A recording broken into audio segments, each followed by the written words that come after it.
Okay, next I'm going to go ahead and jump to the billionaires. Time to talk about the shitty billionaires we have in this world who have long ago in the 30s and for sure in the 50s declared class war on the poor people back then before anybody even knew, before anybody could even think about it. Okay, I know plenty of you see news and information all over the place without knowing some is directly influenced and directly worded to multiple different news agencies to say the same thing. Um, why do you think Elon Musk bought Twitter for so much money and he lost money? He knew he was going to lose money on that deal. Why do you think he bought it?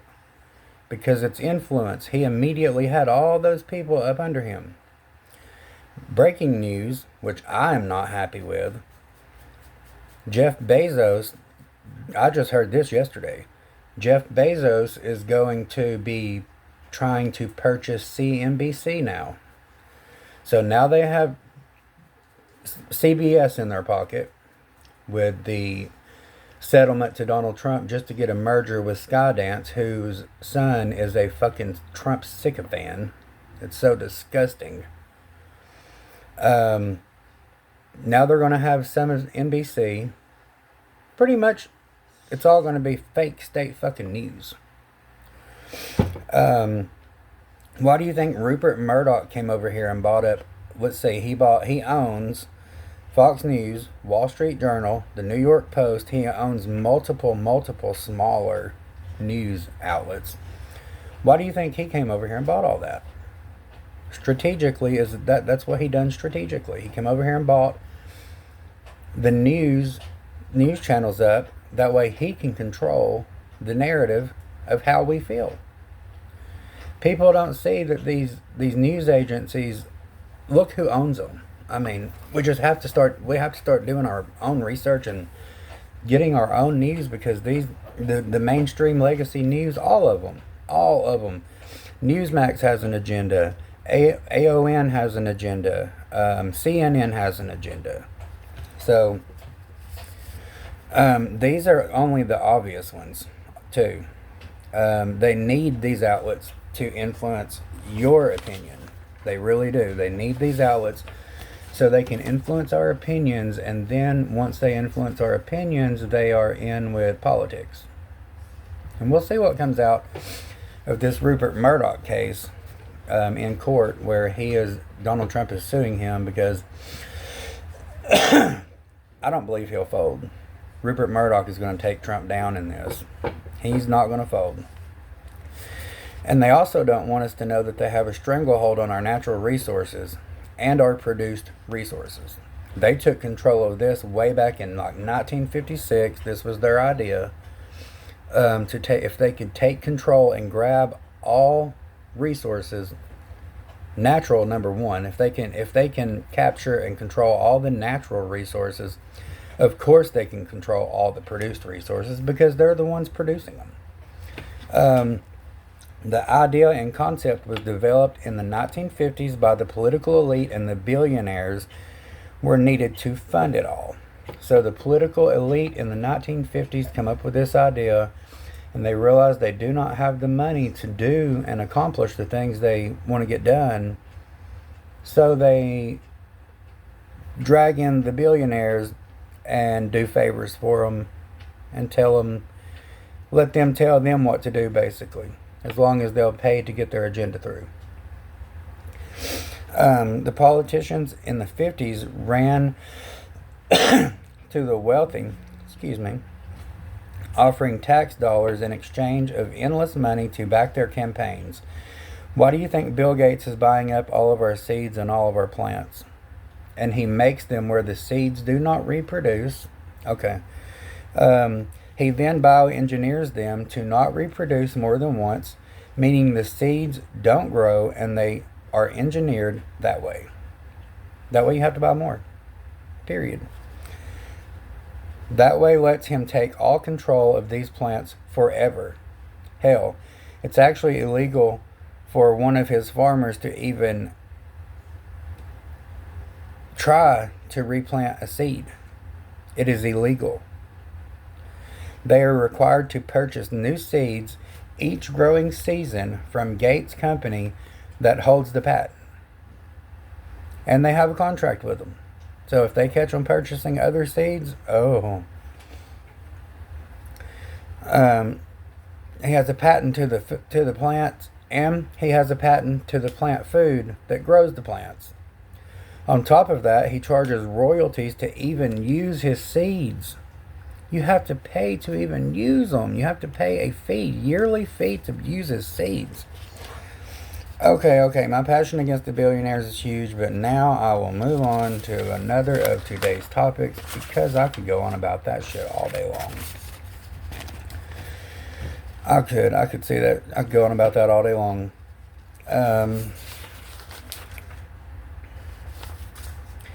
Let's move on. I think we should move on to AIPAC. Yeah, that sounds like a good one. America has to break its hold with AIPAC. AIPAC has a stranglehold on America. Their politicians tell our politicians what to do, what to send, what they need, what not to do. And some say that Epstein and Mossad is tied all in with this. The dealings, the sex, Trump and Epstein with girls, Epstein with Mossad. I don't know if I believe that or not, but I'm kind of getting there. For those of you who didn't know, AIPAC is the only PAC in America that does not have to register under the Foreign Agents Registration Act. Why is that? Who the fuck knows? Needs to change, though. I don't see anything special about them at all. I see actually the opposite. That means they get to lobby and influence our politicians with endless money coming from a country we so deeply fund. So we fund them with billions and billions for health care, for bombs, for this, for that, for security, for Iron Dome, for blah, blah, blah. And then they bring money over here to influence us and our politicians with the same damn money we just fucking sent. What kind of shit is going on? They're paying to be influenced. It does not make any sense at all.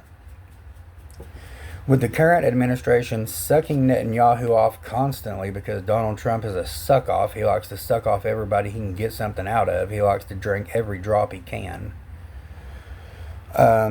Trump is prioritizing Israel's interest over our own. Unconditional U.S. support for Israel may lead to policy that benefits Israel and does not align with the broader U.S. interest and values. Democrats are just as guilty. Diet MAGA, all these Democrats up there not doing a damn thing, they're just as guilty. They need to get on top and start screaming, because they know what we need and they know how they can get it done, and they are not talking about it. They're bought and paid for by AIPAC. Democrats, Republicans, they're all bought and paid for by AIPAC. That's why they can't represent us. They can't get on TV and demand Israel to stop the genocide and starvation of the Palestinians, because AIPAC paid for half of their fucking campaign. They can't get on there and say that, even if they want to, which some of them might, but they're just keeping their mouth shut because money makes them shut up. They can't vote against any bill that goes against Israel's interest at all. I mean, or they won't get the money next election. If we would reform our campaign finance laws, that would all fucking change.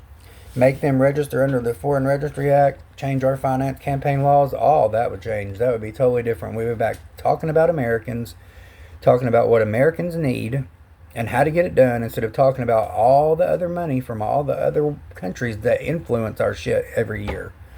Every election we're talking about somebody else, not Americans. Every election we're talking about what's bad, what's not good. Every election they're talking about what they don't want to do instead of what they do want to do. Well, it's time. We're tired of hearing that shit.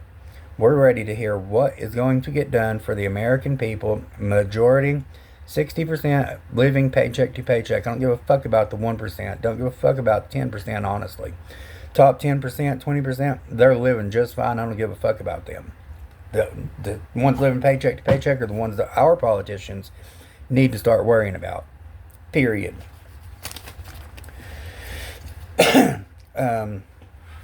Well, I would say, let's see, we should have politicians representing us out there getting things done for us instead of being involved in these culture wars.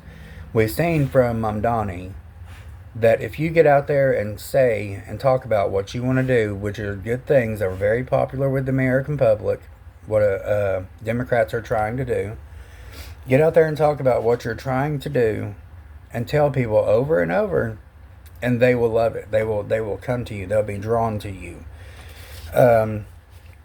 Because 60% of Americans, like I said, are living paycheck to paycheck. They're the ones and the only ones that can enact laws and create free day. They should be up there creating laws for free daycare, health care for all, free higher education, child tax credits, and none of them mention universal basic income at all. This is going to have to start being a topic of conversation. AI is coming. Jobs are going to be lost. I mean, on a scale we can't even imagine. So universal basic income needs to start being a topic of conversation. We need to start talking about how we're going to fund and pay our society when there are no more jobs. It's going to take, I would say, 60 to 70% of all jobs. You're a computer coder, you think you went to school, you think you're special? Nope, that's the first job going to be gone. These cooks and all this are still going to be in their kitchens cooking while you're done with your job, because AI can do computer coding so much better than any human. So those white collar jobs are the ones that are coming for first. So those people I ain't worried about. The top 20% of Americans who with the most money, I ain't worried about them. Okay. That alone would radically transform America from a bottom-up to a bottom-up economy. If you fund people from the bottom up, that is what's going to help your economy, not from the top down. Because the people at the top do not care about the people at the bottom. The people at the bottom need the things the people at the top have. So if you fund them to get them things, they will inevitably get them things. So it helps everybody. And then I already have another video, but you can do local tax, you can target stuff, you can do this, you can do that, but the money's already there. You don't have to create new money to do universal basic income, period. We hear how aggressive they are about giving tax breaks to the billionaires. They will fight, give up their reputation, put their election on the line. They'll do anything they can to vote for the big stupid ass bill to give billionaires a break. But they're not doing anything, not even mentioning giving the 60% of people living paycheck to paycheck anything. They're not even thinking about them. We're not making them think about us. We need to make them think about us. We need to get out there like the billionaires and say, we need help. We need you. We put you there to help us. And if you can't do it, we're going to get someone else who can. But they were all in on fighting and giving up every damn thing they could for that big, beautiful bill. So now let's show them that is not what we wanted. We wanted the opposite. We wanted to help the people who need it, not hurt them even more. And we've seen how they fought to take health in that same bill. They literally fought to take health care from 17 million Americans, in which their sneaky little rat asses put off until 2027. That way they wouldn't lose the midterm elections, but hopefully it cuts off at the end of this year. In my opinion, Democrats need to take a page from the Mamdani playbook and stop letting GOP drive the topic of conversation and talk about what they actually want to do for their people. The things progressives and liberals want are very popular with Americans, and Democrats get caught up in culture wars and shit, and nobody knows what they plan to do. Democrats are the reason we even have, listen to this, Democrats. If it was not for Democrats, and I know some will say, old Southern Democrats, not the current Democrats, they're not the same, but yes, they are. If it wasn't for Democrats, we would not even have Social Security, disability, food stamps, unemployment, Medicare, Medicaid, Head Start, multiple more, so much more. We would not have any of those if it was not for Democrats. So Democrats need to get back to what they used to be, fighters for the people, just like we want, like we're going to be voting in for. They need to get back to the roots. And we're going to start winning again. That's all there is to it. We're going to start winning again because Democratic voters are in this for the win. And that's all we're in it for. We're not in it for any political name, elites, or any of that shit anymore. We're in it for us. So hopefully we'll start getting shit done. But I guess that does it for today's video.